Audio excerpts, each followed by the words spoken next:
Thank you so much for having us on today to talk about the Orchard project. So my name is Victoria Tait and I'm Education for Sustainability Coordinator here at Anglia Ruskin. And I'm here with Claire White, who is the president of the Sustainability Society, and she was very heavily involved in the Orchard project that we ran and in setting that up and taking the lead on it all. We're going to run through how we actually planned the project. We're going to talk a bit about the delivery of the project itself, and then we'll talk a little bit about what actually happened as a result.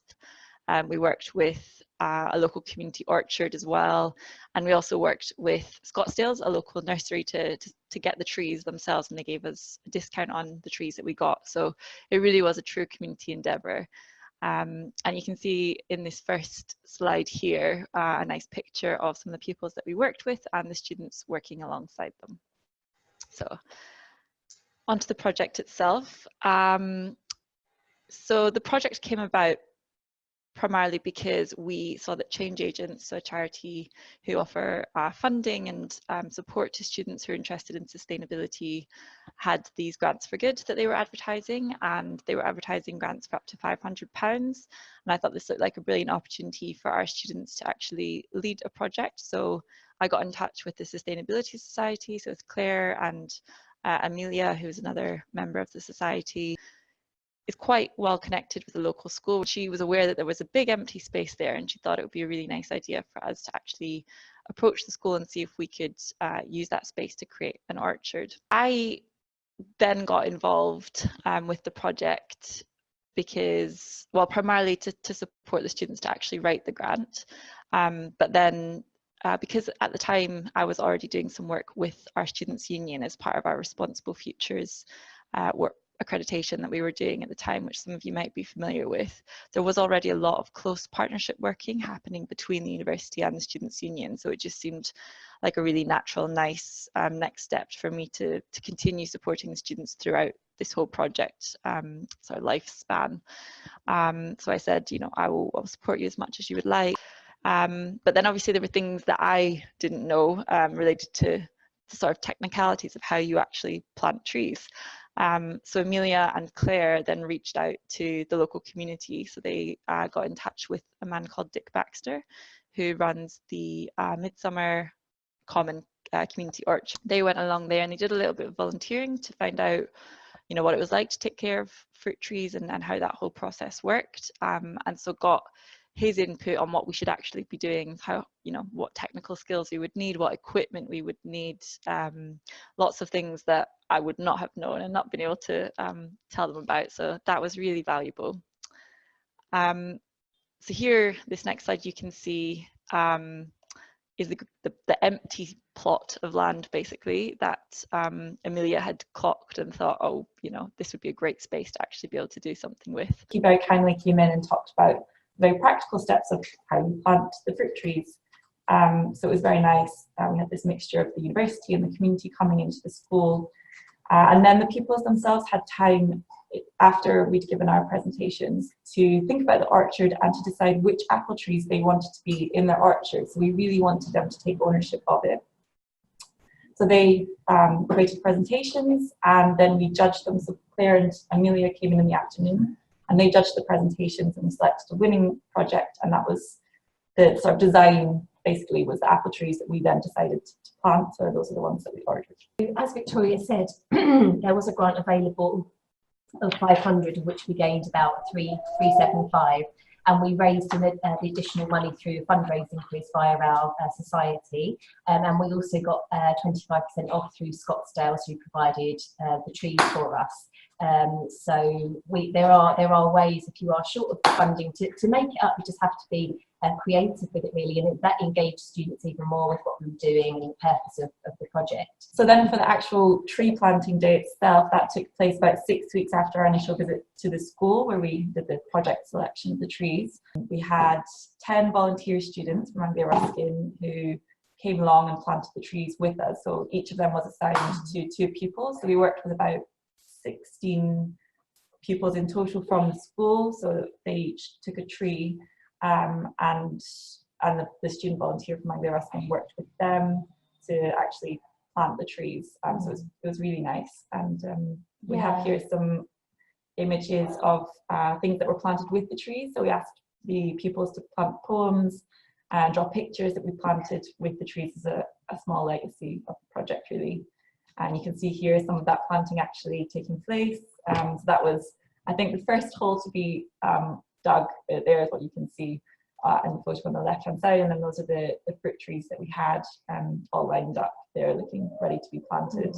And this is actually Amelia and Claire here in this photo, planting a fruit tree with some of the pupils that we worked with. Yeah, and my son there as well behind me. Yeah, he joined us as well. Yeah. It was great to see the pupils with their hands in the soil, getting really involved, and some of them got quite emotional planting their poems that they created, and they just felt very in touch with each other, and the teamwork between them was really beautiful to see, and it wouldn't have happened without this project. Yeah, so very briefly, just to summarise the outcomes. So in total we planted 11 trees at North Cambridge Academy School, the school that we worked with. As Claire mentioned earlier, we planted 1 fruit tree at Anglia Ruskin, which is kind of an ongoing legacy of the project. We had 10 volunteers from Anglia Ruskin who came along on the day, and they gained sort of basic tree planting skills and knowledge. Our Sustainability Society students, so yourself and Amelia, gained skills in project management, in fundraising, in how to report on a project, on how to actually plant trees, and also on outreach and communications. And I, just to try and extend the reach of the project, wrote a blog for this charity called the Orchard Project. So we used their website quite a lot when we were trying to figure out how you actually plant trees, but I found that they were really lacking in material linked specifically to working with the secondary school. A lot of their resources were linked to primary, so I got in touch and they said, yeah, they'd really appreciate a blog with some information on how to work with secondary schools. So that was a nice additional contact that we made. And we've just established really nice connections with the school who want to work with us further. Victoria, if you're all right to take the question, so I'll ask you that. So it's from Sandra from Glasgow Calvin. She said she's not very familiar with the fundraising quiz. Could you explain a bit more about that? Yeah, so this was just basically a quiz that the students from the Sustainability Society decided to set up themselves. So it was their own initiative, but they actually worked with the Wildlife Society, so it was a joint society event. And basically they just said, we're going to hold a quiz on campus one evening, a bit like a pub quiz type thing, and everyone had to pay £1 to be able to attend. So they were raising money for the number of attendees, and as I said, they got about 80 people coming along. I think the fact that it was student-led made it a lot more successful than anything I would have tried to run. But they also had a raffle there. So one of the students in the Sustainability Society had called around local businesses, tried to keep those sustainable businesses as much as possible, and she got some really great prizes. So there was also a raffle, and they raised quite a lot of money from that as well. So yeah, it was a good initiative for them to set up. Brilliant. I've got another question here from Neil from Strathclyde. I think it's probably for you as well, Victoria. Anything that worked especially well for community garden engagement? He said they've got one at Strathclyde, but doesn't have the best levels of engagement. Yeah, I can take this. So I think in terms of the Orchard project, because it was a sort of one-off, it was quite easy to get students to come along, because we just said you need to be available on this one day, you'll get XYZ skills, you know, we're going to go to this local primary school. I think we worked through our volunteer, so the SU's volunteer service that they already run, so we recruited people in that way, and we also recruited through the Sustainability Society and also through the Wildlife Society as well, so that really helped. But I do also run a plot here as well. We've got an edible garden, and it is a bit of a struggle to get people to regularly come along to come to that session. We've opened it up to staff and students now, just to try and widen the engagement, and we are running it as a wellbeing scheme rather than what we previously were calling it volunteering opportunity, and now we run it as part of a wellbeing network, so we can advertise it through lots of different channels, and I think that's helped us to bring new people on board. And we just, you know, it's a drop-in session basically once a week on a Thursday lunchtime. We say, come along, stay for as long or as little as you like, have your lunch there. And it is hard, I would say. It's tough going to get people to engage, but stick at it. It's probably my advice, and try and work through as many different channels as you can. So without further ado, let me hand over to, we've got Rachel Roberts, who is Environmental Performance Manager at Cardiff Metropolitan University. So I hope everybody's had a few minutes to watch the video that was sent in advance this morning. So really, just to recap what the video has said, is that our community day initially was set up about sustainable food and giving students the opportunity to understand what's available in our local community. So we teamed up with Riverside Real Food, which is a local community market which operates within the city in a few locations on a Friday, Saturday and Sunday. So obviously showcasing those to the students that they can visit them on the weekends. They were invited onto campus and it created a sense of belonging and focus, bringing together the community, businesses, suppliers, staff and students and visitors to engage on a variety of sustainable themes. So at the moment, the market operates once a month on campus. It's a real community event with clear branding and messaging. So the campus is decorated with flags and banners so that everybody knows that the event is going on that day. The event has actually evolved, so it's now based on the ideas and feedback from everyone involved. So lots of people within the university would approach me and say, can I have a stall at the community day? So the offer then to the staff or students or the members of the community coming onto campus is the Riverside Real Food Market. It's initiatives that are going on within the university and external partners within the university coming onto campus. So it's a complete network. We offer then to show different parts of the university and community, so it gives an insight into key sustainability activities month by month. So it varies. So we get the standard traders every month, but obviously they change as well. So for example, next month we're offering the flu jab. So staff and students in the community can come on and have the flu jab. The event is tomorrow. We have a surplus 40 PCs which are available for a staff donation or student donation or indeed community to pay for those PCs that are surplus to requirements of the university. And we also have files and folders which are again surplus to requirement, so they can be reused and go to a new home. Also books, then we will be giving out actual student books, sort of textbooks and things. As I said, because it offers something for everybody, it's not just cake, it's students to get involved in volunteering, so there's a stand on environmental champions or student volunteering opportunities in Cardiff and within the local community. We also offer a free bike servicing.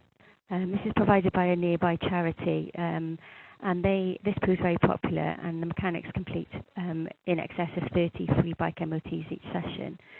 The charity promotes recycled bikes which are available for purchase, some of which have been actually donated by Cardiff Met at the end of each academic year, when abandoned vehicles on campus are donated to the charity for them to repair them and offer them for resale. What's really important as part of the event is to provide staff and students with correct information about waste management within the city. Obviously, people come to the university and have come from different local authorities or indeed abroad and are unaware of the arrangements within the Cardiff community. So we provide information on waste collection with the local authority and provide recycling and food waste bags. As the variety of stall holders, it's quite, I'll just list a few now. So we have students from the Centre of Entrepreneurship within Cardiff Met. They trade often for the first time at the event. So they're amongst the market traders and information stalls. It gives them a confidence because they're trading with people who are professional and used to doing it. But also the visitor to the actual event has got no idea that they're a student. Another group that have been part of our event, an organisation called Bensig, which is a Welsh word for to borrow. So they showcase their community group within Cardiff, and it's a place where you can borrow things that you don't need, but that you need, sorry, but don't own, and donate things you own but no longer require, and a place where people meet to share knowledge and skills with their community. So, for example, somebody might need a strimmer, and they can borrow it like a library book, use it for a particular time, and then take it back. That's proved very popular. We also do litter picks around the campus and community area involving staff, students, local councillors and community groups on the day of the event. Local university suppliers have been part of our event as well, for example, so our stationery supplier, British Heart Foundation, Mobile Blood Donor Service, Travel Line Cymru, just talking really about how you can commute to the campuses, Cardiff Bus, Credit Union, and then HydroChill, which is our free water vending partner on campus. Students often use the community day to fundraise for their end of year shows, so they could be selling something that they've actually made. Also showcase active travel and exercise on campus. We've got Next Bikes now on campus, Met Rider bus service, health and wellbeing road shows, running club, yoga, cycling club, staff and student football teams, and Cardiff Met Fitness gym membership. We also have stalls on student services and careers information. So as you can see, it's a real hub where everything is provided in the same place. We've also got stalls then on Welsh language and culture, Welsh language provision, and the option for students and staff to have Welsh language skills training. Campus awareness, so we would do information stalls with the Students' Union, Fair Trade University promotion, free green workshops. We offer free workshops for staff and students, which are about getting them to learn a new skill or to learn from others, so it's quite a social event. Occupational health service, complementary therapy, taster sessions, reuse, opportunity for staff, students and local community groups to purchase surplus furniture and PCs, which I mentioned earlier. We've got a community garden, which is part of the event, and then waste management on campus, explaining how people will dispose of their waste here on campus. Also, reduction in single-use plastic initiatives, and I mentioned earlier the free files and folders. The event has now been in operation for, I think this is the second year. So we would have once a month term time. So we do about 6 a year. So probably done about 15, 16, something like that. So the first event is tomorrow. What we found in the past is it would be a fantastic opportunity to resell stuff that was left in halls. So we've got a partnership with Cardiff Council, which collects at the end of the previous academic year all the stuff that's being left behind. What we find is that students, when they've arrived on campus, they've already got all their things. So it's getting that timing correctly. So the community day tomorrow will have 3 parts. It will have the farmers market and associated stalls and information stores, the free bike MOT and servicing. And for the first time, we are going to become a repair cafe, Wales, pop-up event. For those of you who don't know what Repair Cafe Wales is, it's a non-profit community interest group company, and they reduce landfill, teaching repairing skills and build local communities in our cafe. They're staffed by volunteers and try to fix anything that is brought to them. Sometimes they are specialist items, and they provide masterclasses, corporate events and upcycling demonstrations. So tomorrow we're having our first repair cafe. We are managing that ourselves, so we have gone out to the local community and got people who are volunteering to become repairers. And then we've got staff, students and local community coming onto campus with things they need repairs. Don't know how it'll go, but fingers crossed. I've got lists of who said they're going to send, and it can only grow really. And that's about it. Thank you. Brilliant. Thank you so much for that, Rachel. That's really, really interesting. We have got time for a couple of questions in case anybody's got one. Do just raise your hand or pop it on the chat box if you do. Let's just check. Well, if you do, we can always link Rachel up with yourselves anyway. I mean, in terms of, so you said this is your second year, Rachel. What made you start it? Was it a student group that pushed for it? Was it staff that pushed for it? It was staff.